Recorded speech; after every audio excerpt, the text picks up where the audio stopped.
అలసిపోయిన స్థితిలో జైరాంబాటిలో నివసించిన తరువాత మాతృదేవి కలకత్తాకు బయలుదేరారు. ఆమెతో పాటు ఎవరుండాలి? ఆవిడకి రాధు ఉండాలి. రాధు లేకపోతే ఆవిడ ఉండలేరు. రాధు అంటే శారదాదేవి ఆఖరి తమ్ముడి కూతురు. ఆఖరి తమ్ముడు ఎంబీబీఎస్ అయింది. ఆ రోజుల్లో ఎంబీబీఎస్ పూర్తి చేశాడు. ఎంబీబీఎస్ అయిన వెంటనే చనిపోయాడు.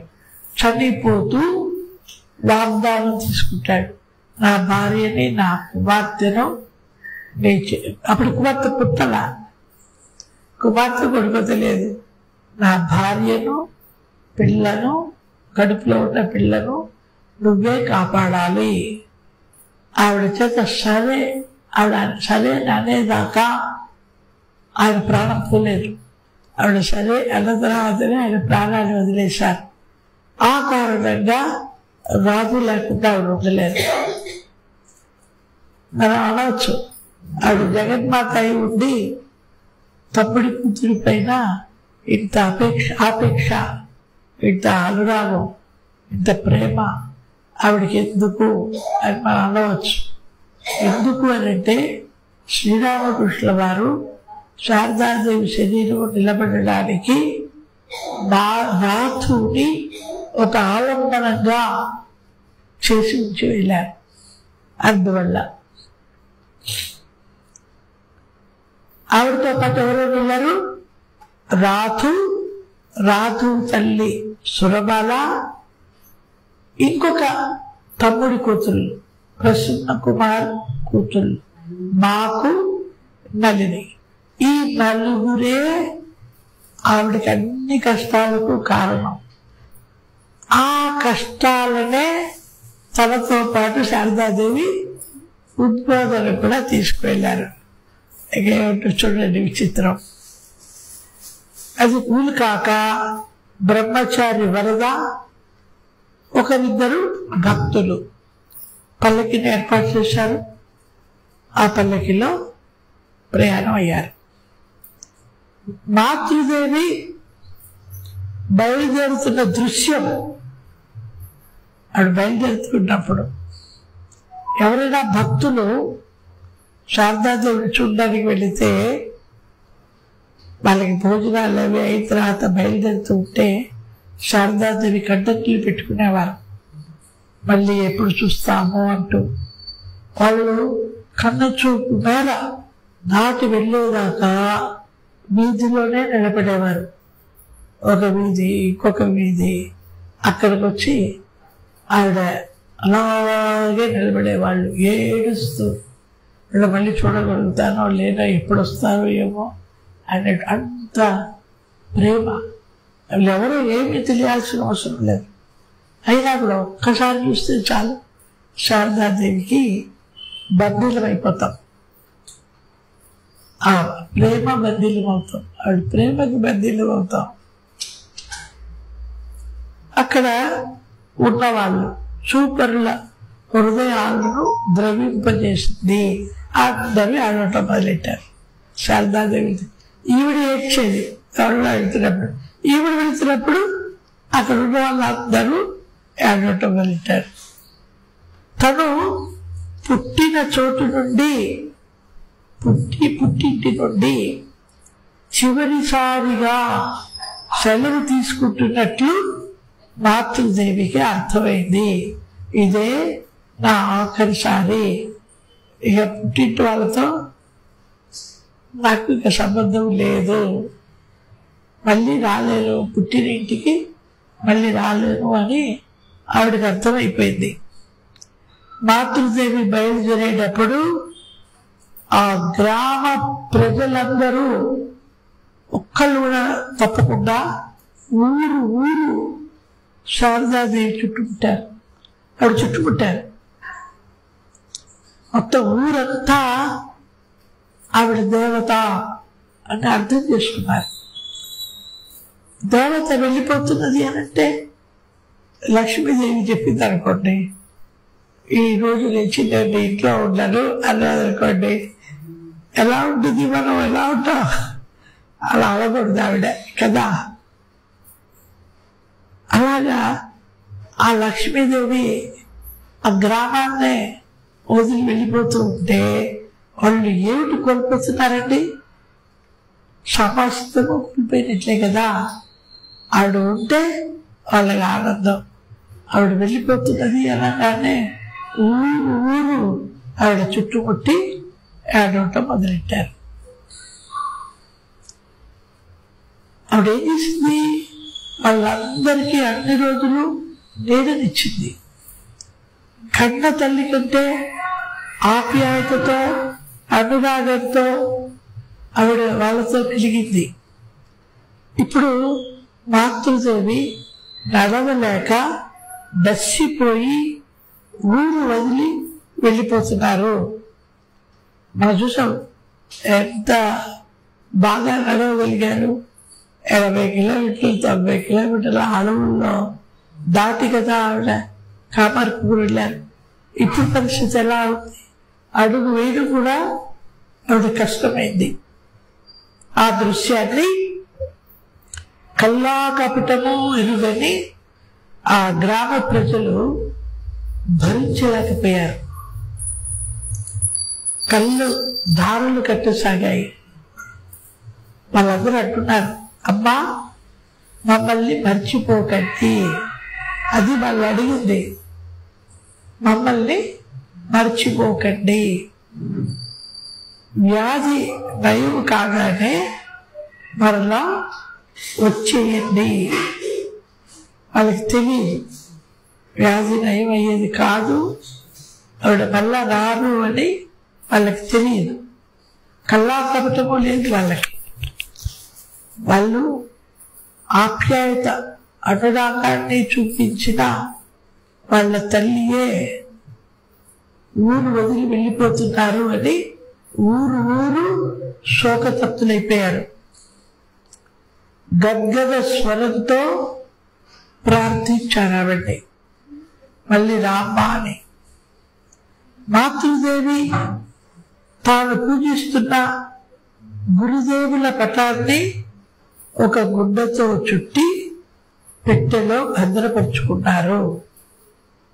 అది ఆవిడతో పాటే ఉంటుంది. ఇప్పుడు కూడా అదే పటం శారదాదేవి పూజా మందిరంలో ఉంది. అదే పటం. అప్పుడు ఆవిడ అంటున్నారు, మిమ్మల్ని అందరినీ నేను ఎలా మర్చిపోగలను? తర్వాత లేచి తలుపు దాటి నెమ్మదిగా బయటకు వచ్చారు. ఓ స్వామీజీ వారు ఉండేవారు, ఇప్పుడు ఉన్నారు. మీకు తెలుసు, ఆయన పేరు చెప్పద్దు కానీ తెలుసు. ఆయన ఎక్కడికైనా వెళ్ళాలనుకోండి, పక్కనే ఉన్న చోటుకి వెళ్ళాలనుకోండి, ఒక 4 కిలోమీటర్ల దూరం వెళ్ళాలను కారు ఏర్పాటు చేస్తారు కదా. వెళ్ళేటప్పుడు కారు తీస్తారు, తలుపు తీస్తారు. ఆయన ఏ సీట్లో కూర్చుంటారో ఆ సీట్ ముందర శుభ్రంగా తడిగుడ్డతో తుడుస్తారు, పొడిగుడ్డతో తుడుస్తారు. ఆయన కారే, ఆయన కారులోనే ఆయన కూర్చోడానికి ముందు తడిగుడ్డతో తుడిచి, ఆ సీట్ మాత్రం పొడిగుడ్డతో తుడిచి, అక్కడ ఒక గుడ్డ పరిచి, ఆ గుడ్డ పైన ఒక పెట్టె తెరిచి, ఆ పెట్టెలో ఉన్న రామకృష్ణుల వారి ఫోటోని అక్కడ పెట్టి, దానికి పూలు నమస్కారము చేసి 3 సార్లు చెప్పులు కొట్టుకుంటూ మళ్ళీ అదే పెట్టెలో పెట్టి, అది పక్క సంచిలో తగిలించుకొని, అప్పుడు కూడా పారారు, అవి జేబులో పెట్టుకొని అప్పుడు ఆయన కూర్చుంటారు కారులో. ఎన్నిసార్లు వెళితే అన్నిసార్లు. అది ఎందుకు నాకు జ్ఞాపకం వచ్చిందంటే, శారదాదేవి తాను పూజించే ఫోటోలు గుండెలో చుట్టి తీసుకువెళ్తున్నారు అన్నది జ్ఞాపకానికి వచ్చి చెబుతుంది. అలాగా అది ఆయన విశ్వాసం. రామకృష్ణ గారు ముందు కూర్చుంటే ఆయన కూడా నాతో వచ్చినట్లు, లేకపోతే రానట్లా, అది నమ్మకం అంతే. అందరికీ చాలా విచిత్రంగా అనిపిస్తుంది. తొందరగా వెళ్ళాలి, మిగిలిన వాళ్ళు ఆ కారులో ఎక్కడ రెడీగా ఉన్నారు. ఈయన కూర్చోకుండా వాళ్ళు కూర్చోలేరు. ముందు ఎవరు కూర్చోవాలి? రామకృష్ణ గారు కూర్చోవాలి. అప్పుడు వీళ్ళు ఎలా ఎక్కుతారు చెప్పండి? అలాగా ఆయన మీకు అందరికీ బాగా తెలుసు. ఆ తర్వాత ఏమైంది? ఆ గ్రామ దేవత అయిన సింహవాహిని ఇతర దేవతలను పేరు పేరున పిలిచి వాళ్ళందరికీ నమస్కరించారు శారదాదేవి. ఇది ప్రయాణం చేసే పద్ధతి.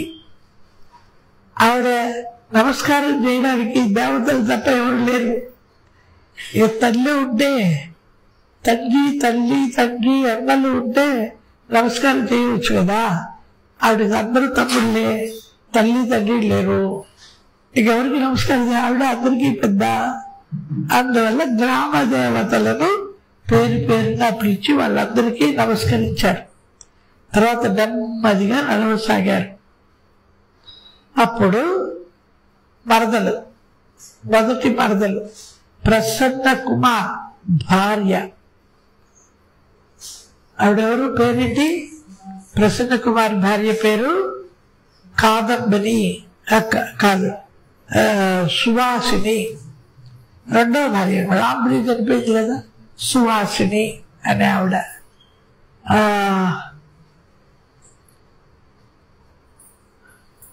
ఇప్పుడు ఆవిడ ఆడపిడుచు కదా ఆ ఇంటికి.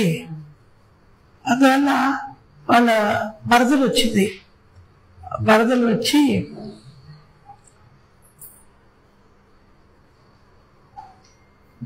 దారిలో తన ఇంటి ముందు, అంటే ప్రసన్న కుమార్ ఇల్లు కొంచెం దూరంలో ఉంది.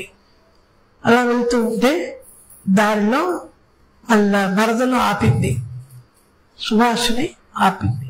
ఆపి మాతృదేవి పాదాలను కడిగి ఆరాధించడానికి తయారుగా నిలబడింది. పసుపు కుంకుమ గంధము మాల అక్షతలు ఇవన్నీ ఉంటాయి కదా. వాటన్నిటితో ఆవిడ పూలు, వాటన్నిటితో ఆవిడ నిలబడి ఉంది. ఆవిడ చక్కగా పూజించుకున్నారు. కాళ్ళు కడిగి ఆవిడ ఎలా కోరుకున్నారో అలాగా శారదాదేవిని పూజించుకున్నారు. పూజించుకునేదాకా ఆవిడ అలా నిలబడి ఉన్నారు. పూజ పూర్తి కాగానే కొంత తీపి ఆవిడ నోట్లో పెట్టి, ఎవరు? సువాసిని నీరు తాగిపించారు. శివవాహిని మొదలైన దేవతలు వెలిసి ఉండడం వల్ల ఊరి పొలి మీద దాకా పల్లకి వద్దు అని చెప్పారు శారదాదేవి. చాలా దూరం నడవాలి ఊరి పొలి మీద. అంటే దేవతలు ఉన్నారు కదా గ్రామంలో, వాళ్ళందరూ అక్కడ ఉండగా తన కులదైవం దేవతలు ఉండగా తన పల్లకిలో ఎలా కూర్చుంటుంది? కూర్చోలేదు. నాకు వెళ్తాను అన్నారు. నెమ్మదిగా నడవసాగారు.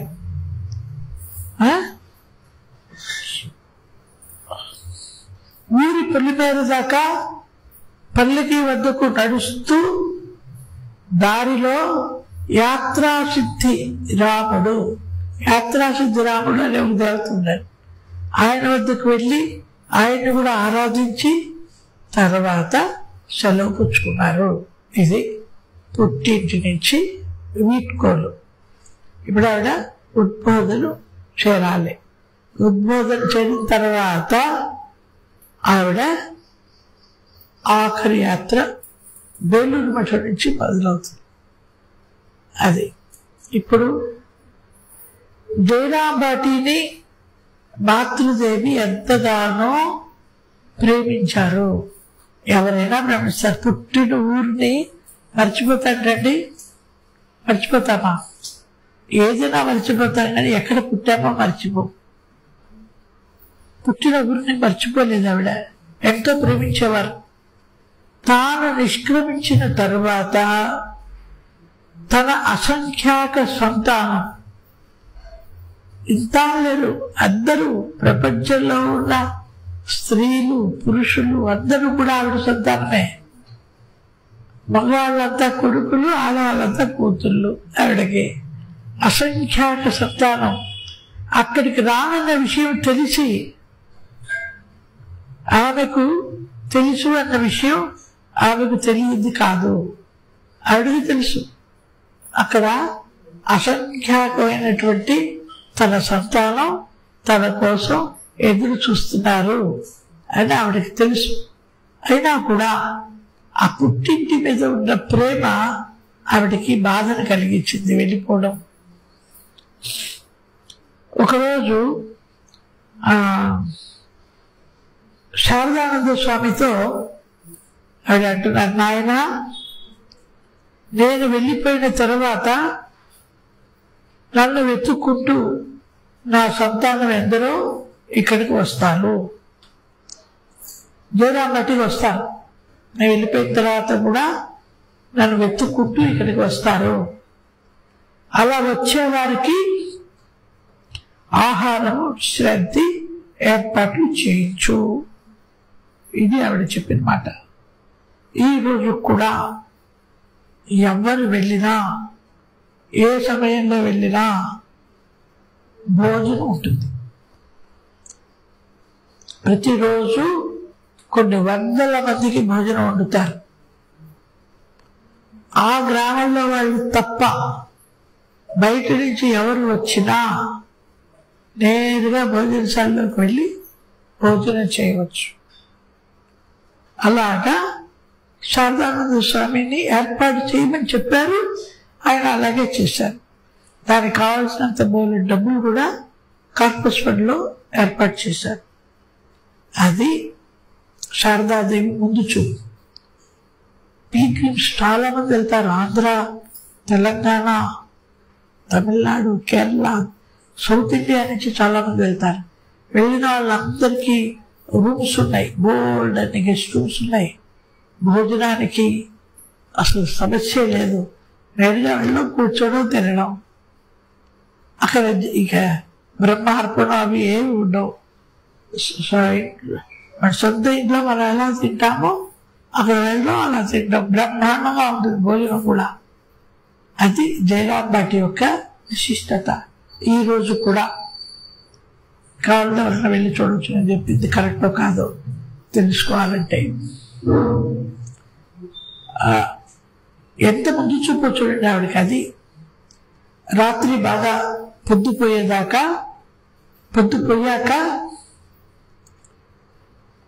ఆవిడ చేరుకున్నారు.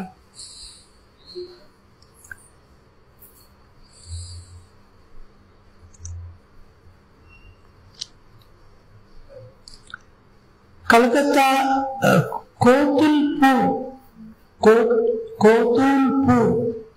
అనే ఊరు మీద నుంచి మధ్యాహ్నం 2 గంటలకి విష్ణుపూర్ చేరుకున్నారు. ఆవిడ ఏ ఉదయమో బయలుదేరుంటారు. విష్ణుపూర్ చేరుకున్నారు. అక్కడ సురేశ్వర్ సేన్ అనే ఒక భక్తుని ఇంట్లో బస చేశారు శారదాదేవి. ఉద్బోధన రావడానికి ముందు వాళ్ళ ఇంట్లో ఉన్నారు. వాళ్ళెంత అదృష్టవంతులో. అక్కడ నుండి రైలులో కలకత్తాకు బయలుదేరారు. పల్లకిలో కూడా వెళ్ళే స్థితి లేదు. అప్పుడు రైలు వచ్చింది.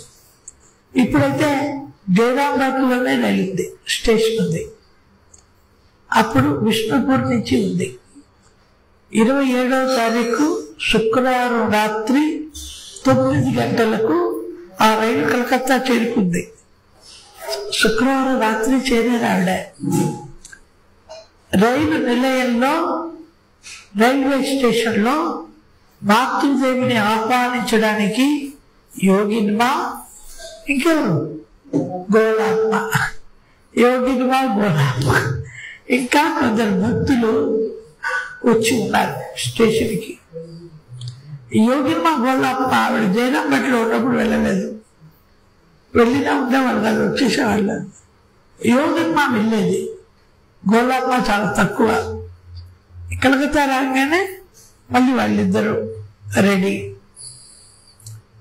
మాతృదేవిని చూసి ప్రతి ఒక్కరూ చెప్పలేని ఆవేదనకు లోనై, ఆవిడ వస్తే ఆవేదన దేనికండి? మాతృదేవిని చూసి ఆవేదనకు లోనై, ఇదేం ఘోరం, మీరు మాతృదేవియేనా, మీరు మాతృదేవినేనా తీసుకువచ్చారు? ఎముకలు చర్మంగా ఒక నల్లని కట్టెలా కదా ఆవిడ కనబడుతున్నారు అని ఆవిడని రిసీవ్ చేసుకోవడానికి వచ్చిన వాళ్ళందరూ ఏడవడం మొదలెట్టారు. అక్కడ ఆవిడ వెళుతున్నది నేర్చారు. ఇక్కడ ఆవిడ్ని చూసి, అనారోగ్యాన్ని చూసి ఏడవడం. ఇంత ఎముకల గూడులాగా తయారైపోయారు, రంగు నల్లగా అయిపోయింది, మీరు ఎవరిని తీసుకొస్తున్నారు? శారదాదేవినైనా మీరు తెచ్చారు, ఆవిడ వెళ్ళేటప్పుడు ఎలా ఉన్నారు, ఇప్పుడు ఎలా ఉన్నారు అని వాళ్ళందరూ ఏడవటం. అక్కడ ఏడిపే, ఇక్కడ ఏడిపే. అందరూ విస్మయంతో ఆకారాలు చేశారు, ఇదేంటి ఆవిడ ఇలా అయిపోయారు అంటూ. తర్వాత అందరూ కలిసి ఉద్బోధన చేరుకున్నారు. అది ఆవిడ విడిది, ఉద్బోధనలో కదా ఉద్బోధన చేరుకున్నారు. గత కొన్ని నెలలుగా భయంకరమైన జ్వరంతో శారదాదేవి బాధపడుతూ ఉన్నారు. కలకత్తాకు చేరుకున్న రోజు నుండే చికిత్స కోసం శారదానంద స్వామి చక్కటి ఏర్పాట్లను చేశారు. ఆయన మొదట్లో హోమియో చికిత్స చేయించారు. తర్వాత డాక్టర్, ఎవరు హోమియో చికిత్స చేసిన ఆయన పేరు డాక్టర్ కజ్జీలాల్. ఆయన చాలా ఫేమస్ డాక్టర్. ఇప్పుడు కూడా హోమియో వైద్యం అని అంటే కలకత్తాలో ఉన్నటువంటి డాక్టర్లు ఇంకెక్కడా మనకి లభించరు. కలకత్తాలోనే సరైన హోమియో మందు దొరుకుతుంది. ఇప్పుడు ఇక్కడ ఉండే డాక్టర్లైనా సరే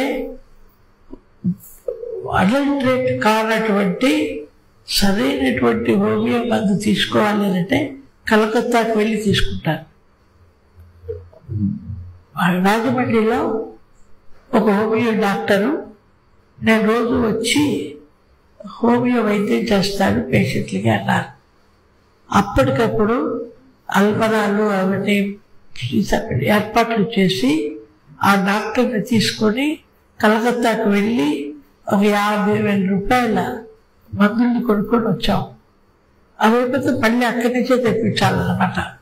అక్కడే కరెక్ట్ మందులు దొరుకుతాయి.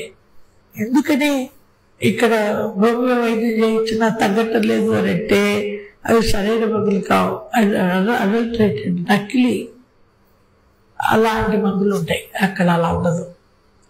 అందువల్ల ఆయన కజ్జీలాల్ అనే ఆయన చాలా ఫేమస్ హోమియో డాక్టర్. ఆయన చేత చేయించాడు. 2 వారాలు దాటినా ప్రయోజనం కలగలేదు. అప్పుడు ఏం చేశారు, ఆయుర్వేద వైద్యుడు శ్యామాదాసుని పిలిచారు.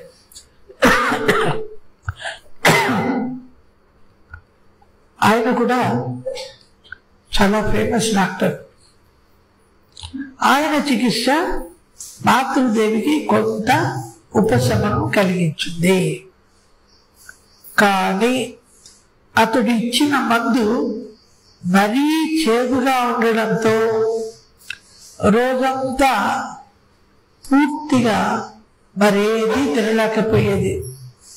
రోజంతా చేదైపోతుంది. ఇది చూడండి. కానీ మాతృదేవి వ్యాధికి ఆ మందు తప్ప మరొక చికిత్స లేదు.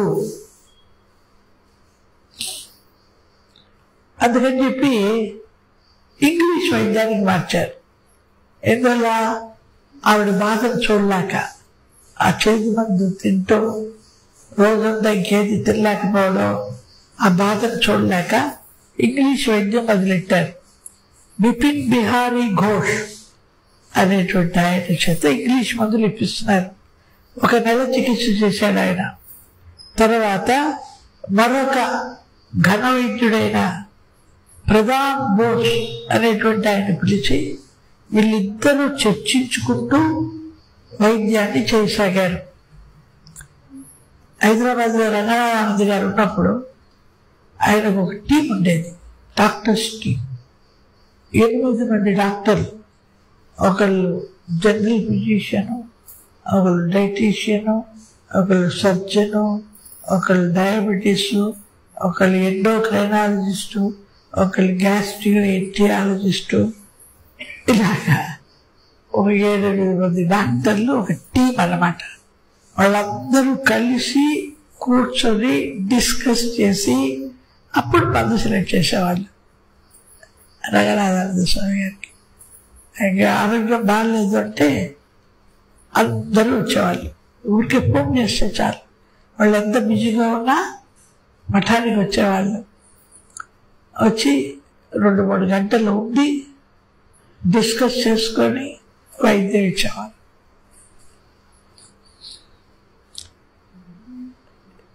ఈ మందు కూడా ఏమీ పనిచేయలేదండి. ఆ రోజుల్లో ఆ వ్యాధికి చికిత్స కనుగొనబడలేదు. అది విషపు జ్వరం. ఆలోపతి వైద్యులు కూడా నిస్సహాయులయ్యారు. ఇలాగా ముడతలు పడ్డ దేహంలో మాతృత్వం ప్రకాశిస్తూ ఉండేది. శారదాదేవి ముడతలు పడ్డ దేహమే, కానీ మాతృత్వం ప్రకాశిస్తూ ఉండేది ఆవిడలో. ఆవిడకి 2 రకాల భక్తులు, 2 కోవలకు చెందిన వారు సేవలు చేసేవారు. మొదటి కోవ ఎవరు? సాధువులు, బ్రహ్మచారులు. వీళ్ళు చేసేవాళ్ళు వైద్యుల్ని పిలవడం, వైద్యులతో మాట్లాడడం, మందు ఏర్పాట్లు చేయడం, ఇవన్నీ వీళ్ళు చేసేవాళ్ళు. జావ వండడం, విసనకర్ర వీపన చేయడం, ఇలా చేసేవారు. ఇకపోతే ఆహారం తయారు చేయడం, గుడ్డలు ఉతకడం, పరుగును శుభ్రం చేయడం, ఆహారం ఇవ్వడం, ఇలాంటివన్నీ మహిళా భక్తులు చేసేవాళ్ళు. ఇంకా వేరే భక్తులు ఉంటారు కదా, మంచం పట్టి వాళ్ళు ఈ బయటికి వెళ్ళడం అవన్నీ చేసేవాళ్ళు.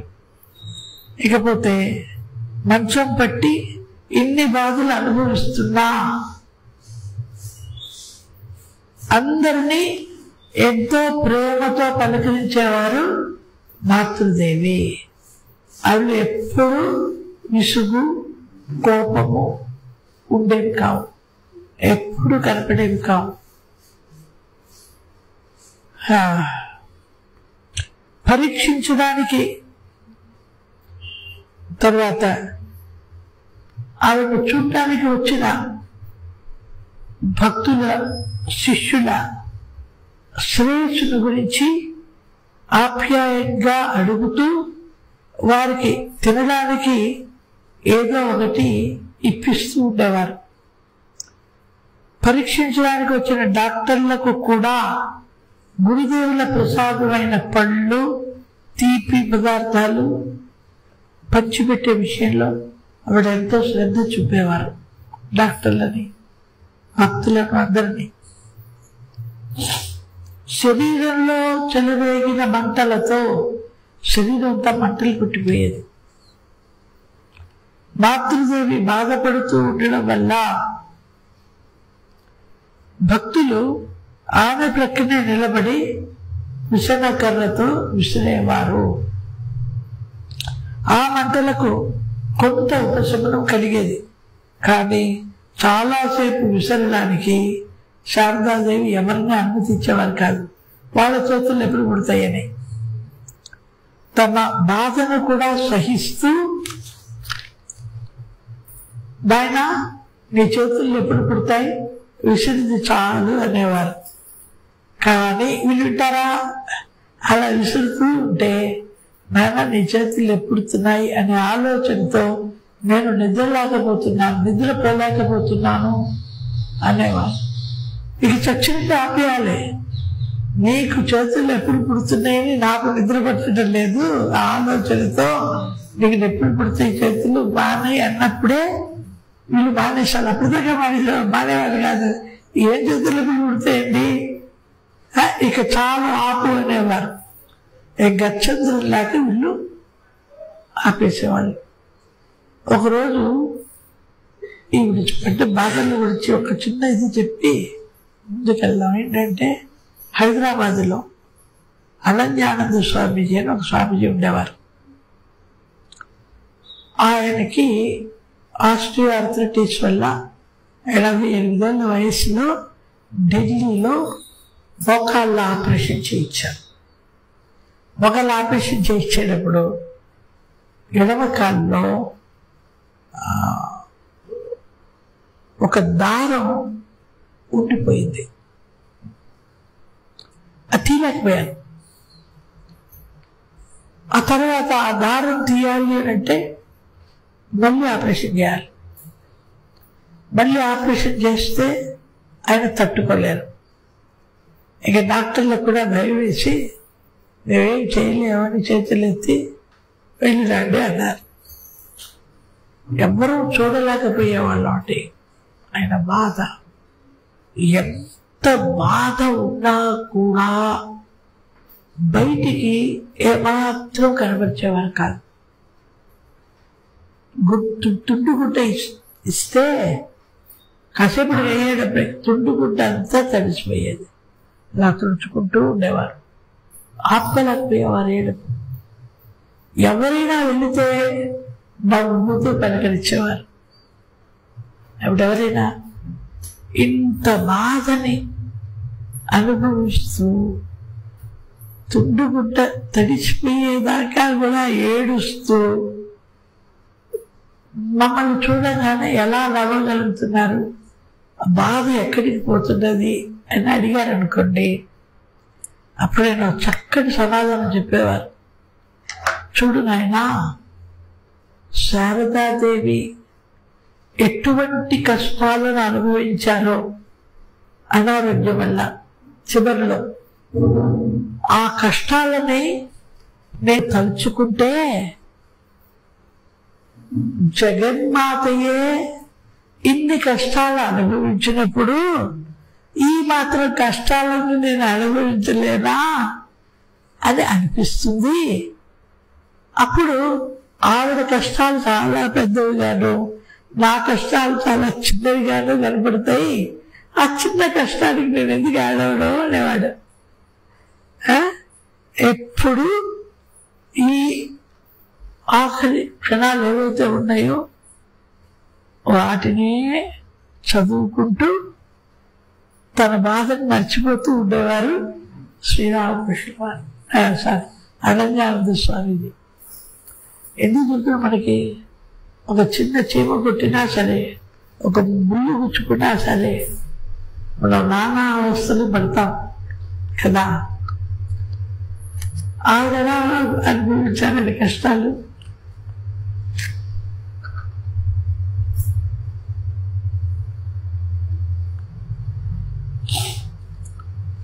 దీర్ఘకాలం వ్యాధితో మాతృదేవి నైజం ఒక పసి బాలికలా మారిపోయింది. చిన్న పిల్లలా అయిపోయారు ఆవిడ. గంగా నదికి వెళ్ళాలని అప్పుడప్పుడు మారాన్ చేసేవారు. ఆవిడ ఎప్పుడు గంగా నదిలోనే స్నానం చేసేవారు. ఇప్పుడు అసలు వెళ్ళే పరిస్థితే లేదు కదా.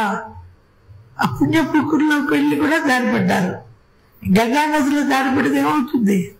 ఇంకా ఆవిడ ఎక్కడ ఉంటారు? మీరు పంపిస్తారా? గంగ పక్కనే ఉంది, వెళ్ళొచ్చు. కానీ ఈ స్థితిలో ఆవిడని ఎవరు పంపే సాహసం చేయలేకపోయేవారు.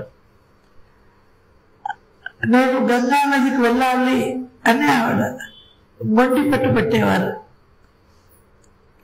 అప్పుడు సరే అమ్మా తీసుకెళ్తాం, నేను తీసుకెళ్తానుగా అంటూ మాట మార్చేవాళ్ళు. ఈ లోపల ఆవిడ మర్చిపోయేది, గంగానదికి వెళ్తాను అన్న సంగతి మర్చిపోయేది. అలా పసిపిల్లల్లాగా వీళ్ళు ఇచ్చేసేవాళ్ళు. ఆమెకు ఆహారం ఇవ్వడం కూడా చాలా ఇది అవ్వనివ్వండి, మరణం ఆసనం అవుతాం, చివరి దాకా వచ్చి కాస్త వదిలేయటం దానికి. ఆహారం ఇవ్వడం కూడా కష్టమైపోయిందండి ఆవిడ. ఎందువల్ల హఠం పట్టేది, ఏమంటారు హఠం చేసేది. తెలుగు మర్చిపోతున్నాను, జ్ఞాపకం చేయాలి, పదాలు రావట్లే, మర్చిపోదు కదా. హఠం చేసేది ఆవిడ.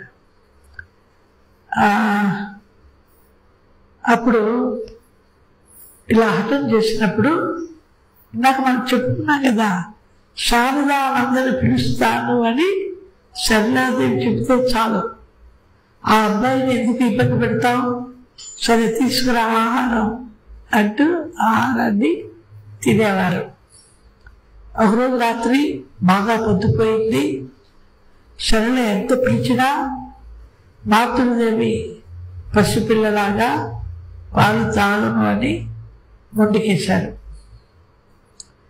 తర్వాత జ్వరం చూడను అని మొండికేశారు. ఆ థర్మామీటర్ని ఆవిడ జ్వరపుల్ల అని పిలిచేవారు. ఇంకొక పేరు కూడా పిలిచారు, కొయ్య ముక్క. ఒకటేమో జ్వరపుల్ల, ఇంకొకటేమో కొయ్య ముక్క. ఆ కొయ్య ముక్కను నా చక్కలో ఉంచడం ఇదే నీ పని అంటూ విసుక్కునేవారు సరళాదేవి. నోట్లో పెట్టడానికి లేదు కదా, చక్కలో జ్వరం చూసేవాళ్ళు. ఆవిడే పిలిచేవారు కొయ్య ముక్క, జ్వరం పుల్ల ఇలా పిలిచేవారు. నా చక్కలో ఇంతకంటే నీకేం తెలియదా, ఎప్పుడు ఆ కొయ్య ముక్క తీసుకొచ్చి నా చక్కలో పెడతావు అంటూ కోపడేవాళ్ళు. ఇలా ఎంత చెప్పినా వినకపోయినప్పటికీ గక్షత్రం లేక శారదానందని పిలిచారు సరళాదేవి. కానీ ఈసారి పిలుస్తాను అని చెప్పారు. ఈసారి ఆస్తులు కూడా పనిచేయలే. పిలు శరత్ని పిలిచిన నాకేం భయమా, వాడితోనే చెప్పి నేను ఇంటికి పంపిస్తానన్నారు శారదాదేవి. నీ చేతులతో నేను తిన్నాను అంటే అర్థం ఏంటి, శరత్ చేతులతోనే తింటాను అని ఆవిడ తీర్మానించుకున్నారు. ఏంటి తీర్మానించుకున్నారు, శరత్ మహారాజు యొక్క కోరికను తీర్చాలి అని. అదే మాతృహృదయం, తల్లి ప్రేమ.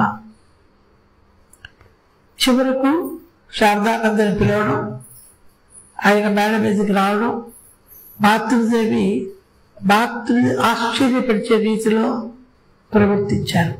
మీరు ఎప్పుడు ఊహించలేదు కదా, ఆ రోజు దాకా తన ముఖాన్ని కప్పుకునే ఆవిడ ముఖం ఎలా ఉంటుందో కూడా తెలియని శరత్ మహారాజుకి ఆ రోజు ఆవిడ ముఖాన్ని కప్పుకోకుండా శారదానందని పిలిచారు. ముఖం కప్పుకోలేదు ఆవిడ. అంటే ఎవరిని చూస్తున్నారు, శారదాదేవిని చూడటం లేదు, ఆ భవతాన్నే చూస్తున్నారు ఆయన. అదే అందుకనే ఆయన సమాధి స్థితిలోకి వెళ్ళే పరిస్థితి కలిగింది. దగ్గరకు రమ్మని పిలిచి తన పక్కన కూర్చోబెట్టుకున్నారు. ఇది రేరెస్ట్, ఎప్పుడు అలా జరగలేదు. ఒక్క శరత్ మహారాజునే తన పక్కన కూర్చోబెట్టుకున్నాడు. ఆయన చుబుకాన్ని ఆప్యాయంగా స్పృశించి ముద్దు పెట్టుకుని, శారదానంద స్వామికి అప్పుడు ఎన్నేళ్ళు ఉంటాయి అనుకుంటున్నారు, 65 ఏళ్ళు దాకా ఉంటాయి. 65 ఏళ్ళు, ఈవిడికి 66 ఏళ్ళు, ఆయనకి 64, 65 ఉంటాయి. భారీ విగ్రహం, పసిపిల్లవాళ్ళలాగానే ఆవిడ చూస్తుంది.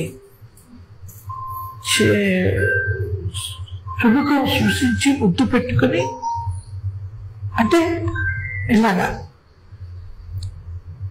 ఆయన 2 చేతులను తన చేతులతో పట్టుకుని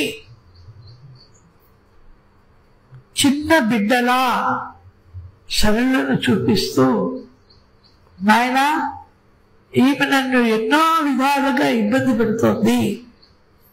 ఎన్ని విధాలుగా? కొయ్య పుల్లని, తర్వాత పాలు తాగమని, ఈ 2 ఒక చిన్న కొయ్య మొక్కను తీసుకొని నా సంఖ్యలో ఉంచుతుంది. అలా నన్ను హింస పెట్టవద్దని చెప్పు నాయన అన్నారు. మళ్ళీ అప్పుడు శారదానంద స్వామిజీ, అమ్మా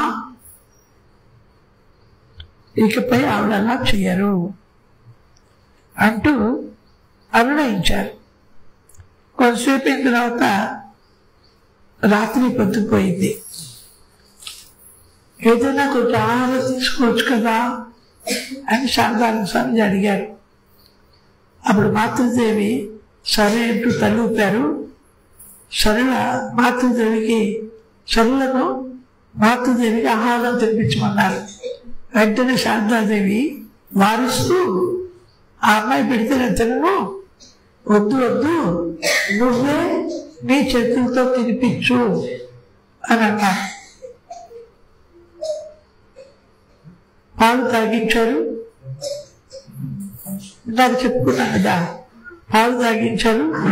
తర్వాత అమ్మ ఇబ్బంది పడింది చాలు, ఇప్పటిదాకా నువ్వు పడ్డ ఇబ్బంది చాలు, నీ ఇబ్బందులను మేము చూడలేకపోతున్నాను. ఆయన ఏడుస్తున్నారు. నువ్వు ఇంతవరకు ఇబ్బంది పడింది చాలమ్మా, నీ ఇబ్బందిని నేను చూడలేకపోతున్నాను, కాసేపు విశ్రాంతి తీసుకోమ్మా అని చెప్తే, అప్పుడు మాతృదేవి చూసావా, సరళత అంటున్నారు, చూసావా నా కుమారుడు నాతో ఎంత ప్రేమగా మాట్లాడుతున్నాడో, అమ్మ కొద్దిసేపు విశ్రాంతి తీసుకుంటున్నాడు, నువ్వు ఎప్పుడైనా అన్నావా అంటూ సరళాదేవిని అడుగుతున్నారు అమ్మవారు.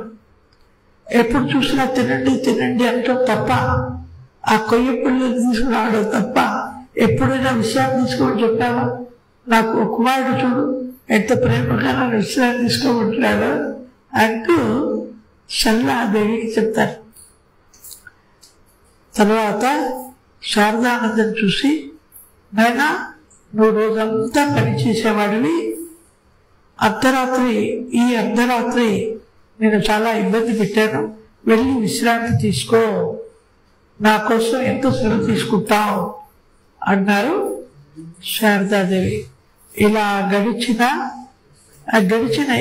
20 ఏళ్లుగా మాతృదేవి బాధ్యతలను వహించి 20 సంవత్సరాలండి శారదానంద స్వామిజీ ఆవిడకి సేవ చేసింది. ఒకరోజు 2 రోజులు కాదు, 20 సంవత్సరాలు సేవ చేసిన తరువాత ఈ రోజు మాత్రమే ఆవిడ ముఖం ఎలా ఉందో చూశారు, ఆవిడని స్పృశించారు, ఆవిడ ఆహారాన్ని తినిపించారు.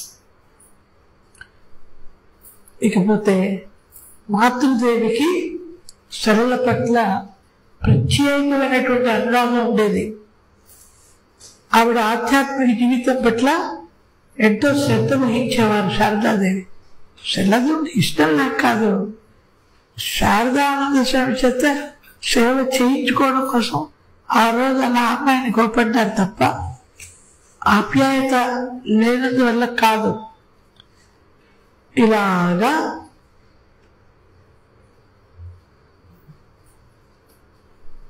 ఎక్కడో ఉంది ఆవిడ హీనస్వరంలో మహామాయ అయిన ఆమెతో పాటు మహామాయి ఎవరు? శారదాదేవి. ఆ మహామాయితో పాటు మాయ కూడా తప్పకుండా ఉంటుంది. మనం చూసినట్లు అది శారదాదేవి చేతిలోని పరికరం. మహామాయ, ఆ మాయ అనేది శారదాదేవి చేతిలో ఒక పరికరం.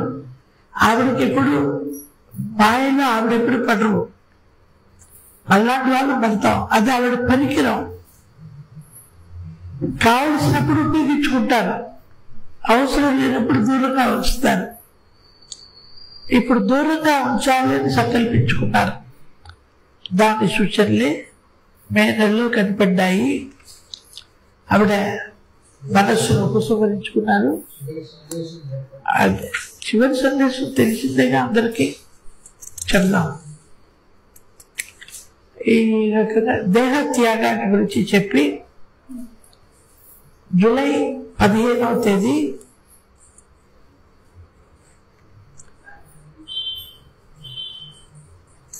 భక్తురాలైనటువంటి అన్నపూర్ణ అనే ఒక భక్తురాలు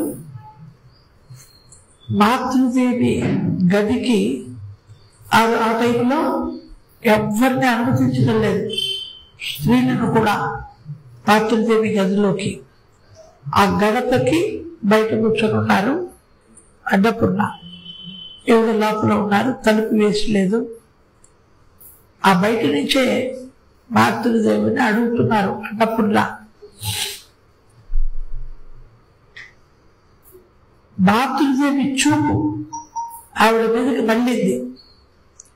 అప్పుడు అన్నపూర్ణ గారిని దగ్గరకు రమ్మని పిలిచారు. ఆవిడ మాతృదేవి పాదాలను తాకి ఏడుస్తూ, అమ్మా ఇక మాకు గతి ఎవరు? నువ్వు గురుదేవుడు వెళ్ళిపోయారు, నువ్వు వెళ్ళిపోతున్నావు, ఇప్పుడు మాకు గతి ఎవరు అని పెద్దగా ఏడవసాయి. హీన స్వరంతో ఆవిడకి స్వరం పెట్టి కూడా తగ్గిపోతుంది. హీన స్వరంతో, నీవు గురుదేవులను చూశావు కదా, ఇక భయం ఎందుకు అన్నారు శారదాదేవి. ఒకసారి నువ్వు గురుదేవులను చూసిన తర్వాత భయపడాల్సిన అవసరం లేదు అని అన్నారు. మళ్ళీ ఆవిడతో నీకు ఒక్క విషయం చెప్తాను అని ఆవిడ ఆఖరి సందేశాన్ని చెప్తున్నారు. అమ్మాయి జాగ్రత్తగా వినాలి, చాలా అద్భుతంగా ఉంటుంది ఆ సందేశం. మనకి తెలుగులో కూడా ఏంటా పద్యం, తెలుగులో తప్పు లేని వారు తండోప తండము ఉర్వి జనులకెల్లా ఉంది తప్పు, తప్పు లేని వారు తమ తప్పు ఎదుగరయా అని ఉంది కదా. చెప్పాను, ఉంది తప్పు, తప్పులు లేనివారు తమ తప్పులు ఎదుగరయా విశ్వదాభిరామ విడరవేమ. ఈ పద్యం దాదాపుగా దీని భావాన్ని శారదాదేవి చెప్పారు. కానీ ఇందులో నిగూఢమైనటువంటి భావం ఉన్నది. ఆ భావాన్ని అర్థం చేసుకోవాలి. అది చెప్పి విరమిస్తాను. ఎందుకంటే మరణాన్ని గురించి మాట్లాడద్దు. ఎందుకు? ఆవిడకి మరణం లేదు, ఆవిడ ఎప్పుడూ జీవంతంగానే ఉంటారు. ఎక్కడ ఉంటారు? మనందరి హృదయాలలోనూ ఉంటారు. వాళ్ళకి పుట్టుక ఉండదు, మరణము ఉండదు, ఎప్పుడు ఉండేటువంటి వాళ్ళు. అందువల్ల వాళ్ళ మరణాన్ని గురించి మనం మాట్లాడుకోవద్దు. కానీ ఆవిడ సందేశం చెప్పుకొని ఆపు చేద్దాం. నీకు ప్రశాంతత కావాలంటే, ఇంగ్లీష్లో చెప్పాలంటే, if you want peace of mind. ఏమండి, ఆవిడ ఇఫ్ క్లాస్ ఉపయోగించారు. ఇఫ్ యూ వాంట్, నీకు ప్రశాంతత కావాలంటే. ప్రశాంతత వద్దు అనే వాళ్ళు ఎవరైనా ఉంటారా? మనందరికీ ప్రశాంతత రావాలి కదా. కానీ ఆవిడ ఏం చేస్తున్నారు? విడదీస్తున్నారు. ప్రశాంతత కావాలనుకునే వాళ్ళు ప్రశాంతత వద్దు అనుకునేవాళ్ళు. నిజం చెప్పాలంటే ప్రశాంతత వద్దు అనుకునే వాళ్ళు ఎవరు ఉండరు. మనందరికీ ప్రశాంతత కావాల్సిందే. కానీ ఆ ప్రశాంతత నుంచి బయటపడే మార్గం తెలియదు మనకి. అందువల్ల ప్రశాంతతని కోల్పోతూనే ఉంటాం. కానీ నిజంగా కనుక నీకు ప్రశాంతత కావాలి అని అనుకుంటే, అందువల్ల ఆవిడ ఇఫ్ క్లాజ్ను ఉపయోగించింది. నిజంగా నీకు ప్రశాంతత కావాలి అని అనుకుంటే అని అర్థం చేసుకోవాలి. నీకు ప్రశాంతత కావాలి అనుకుంటే ఎక్కడ చదువుతున్నానంటే ఇది ఈ వేలు మర్చిపోతూ ఉంటాను. అయ్యో, నీకు ప్రశాంతత కావాలనుకుంటే ఒక్కటే మార్గం ఆవిడ చెప్పారు. ఏమిటి? ఇతరులలో లోపాలను చూడకు. మనం ఎప్పుడు చూస్తామండి లోపాలు? ఇప్పుడు పంతులు గారు వచ్చారు, మంత్రాలు చదువుతున్నారు. ఆయన రైట్ చదువుతున్నాడో తప్పు చదువుతున్నాడో, సరిగ్గా చదువుతున్నాడో సరిగ్గా చదవట్లేదు మనకేమన్నా తెలుసా? ఎవరు చెప్పగలరు? ఇంకొక పండితుడు కూర్చుని అయ్యా తప్పు చదువుతున్నాం సరిగ్గా చదువు ఆయన చెప్పగలరు. నేను అట్లా కంప్యూటర్లో తెలియదు, ఎవరైనా ప్రోగ్రామింగ్ రాస్తూ ఉంటారు. నాకు ఏమీ తెలియనప్పుడు నేను ఆయన చేసే ప్రోగ్రామింగ్లో తప్పు నేను కనుక్కోగలనా? తప్పు కనుక నాకు తెలియనటువంటి దాంట్లో అవతల వాళ్ళ తప్పులో నేను చూడలేను. నేను అవతల వాళ్ళల్లో తప్పులు చూస్తున్నాను అనంటే, లోపాలను చూస్తున్నాను అనంటే, ఆ లోపాలు ఆ తప్పులు చేయడంలో నేను ఎక్స్పర్ట్ అయి ఉండాలి. నేను అనేక సార్లు తప్పులు చేసి ఉండాలి. ఆ తప్పులను గురించి పూర్తి నాలెడ్జ్ నాకు ఉండాలి. అప్పుడే కదా నేను తప్పులు చూడగలుగుతాను. ఇప్పుడు ఇతరులలో లోపాలను చూడకు అనంటే మనలో ఏ లోపాలు ఉండకూడదు. లోపాలు ఉన్నాయంటే అర్థం ఏమిటి? అవతల వాళ్ళలో లోపాలను చూస్తున్నామంటే అర్థం ఏంటి? మనలో ఉన్న లోపాలను వాళ్ళని ఒక అర్థంలాగా చేసుకొని మన లోపాలే వాళ్ళల్లో మనకి కనపడుతూ ఉంటాయి తప్ప వాళ్ళ లోపాలు కావు అవి. మన లోపాలనే అద్దం ముందు నిలబడితే నా ముఖం కనబడుతుందా, ఇంకోళ్ళ ముఖం కనబడుతుందా? ఎవరి ముఖం కనబడుతుంది? నా ముఖమే కనబడుతుంది. అవతల వాళ్ళని అర్థంలాగా వాళ్ళలో నా లోపల ఉన్న తప్పులనే వాళ్ళల్లో నేను చూస్తూ ఉంటాను. అందువల్ల ఈవిడేమంటున్నారు? ఇతరులలో లోపాలను చూడకు అంటే మనలో ఏ లోపాలు లేకుండా చూసుకోవాలి అంటే కదా అర్థం. లేకపోతే అందుకు బదులుగా నీ తప్పులను చూసుకో. మన చేస్తున్న పని అదే. మన తప్పులే చూసుకుంటున్నాం. ఎక్కడ చూసుకుంటున్నాం? ఇతరులలో చూసుకుంటున్నాం. చెప్పింది అదే. అలా చూసుకుంటూ ఉండాలంటే మన లోపల ఉన్న తప్పుల్ని సరి చేసుకోవాలి. తప్పులు లేకుండా చూసుకోవాలి. అదే కదా ఆవిడ చెప్పేది. ఎప్పుడు అది జరుగుతుంది? ఎప్పుడు జరుగుతుందంటే అంతా నా సొంతము. అదే ఆవిడ అంటున్నారు చూడండి, నాకు ఎవరు అన్యులు లేరు, లోకమంతా నా సొంతమే అని అనుకోవాలి. ఇప్పుడు పిల్లలిద్దరూ పోట్లాడుకుంటుంటే ఏ తల్లి కూడా నా పిల్లవాడితే తప్పు అని అనదు. అవతలి తల్లి పిల్లవాడే తప్పు చేశాడు, తన పిల్లవాడు తప్పు చేశాడని వాడిని ఒకటి పీకితే వాడు ఎప్పుడో బాగుపడతాడు. తప్పు పీకితే ఈజీగా ఆవిడ కొడుకే తప్పు చేశాడు, నా కొడుకు తప్పు చేయలేదు అనుకుంటాం మనం. అదే ఆ పిల్లవాడు కూడా నా పిల్లవాడు కానీ నేను భావించాం అనుకోండి, అప్పుడు సొంత పిల్లవాళ్ళు ఎలా తప్పు చూడవో ఆ పిల్లవాళ్ళ కూడా అలాగే తప్పు చూడవు. అందువల్ల అందరూ నా సొంతము, అన్యులు ఎవరు లేరు, ఈ ప్రపంచంలో నా సొంతమో అని అనుకుంటే అప్పుడు నీవు లోపాలను చూసుకోవాల్సిన అవసరం లేదు, లోపాలు నీలో ఉండవు, లోపాలు నీకు కనపడవు. ఇక అందరూ నా వాళ్ళు అన్నప్పుడు మనం ఎవరిలో తప్పు చూస్తాం చెప్పండి? అది ఆవిడ సందేశం.